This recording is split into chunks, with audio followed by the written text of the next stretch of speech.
Once upon a time in a far-off kingdom, there lived a handsome prince who was in search of a true princess to marry. But he was having a hard time finding one who was suitable for him.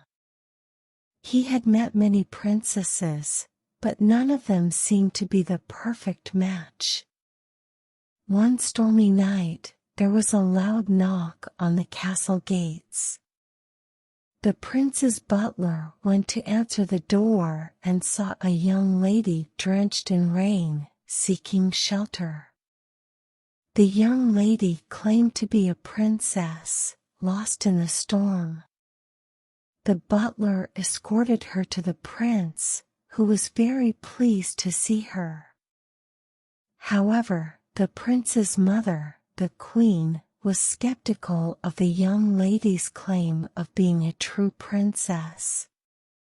To test her, the queen put a pea under 20 mattresses and 20 feather beds where the young lady was to sleep that night. The next morning, the queen asked the young lady how she had slept. The young lady replied, "I slept terribly. There was something hard in my bed that kept me awake all night." The queen was delighted that the young lady had felt the pea and declared that she was indeed a true princess. The prince was thrilled to have found his perfect match, and they got married.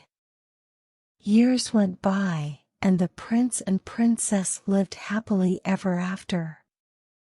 The queen had kept the pea as a souvenir and had it displayed in the castle. One day, a little girl was visiting the castle with her family.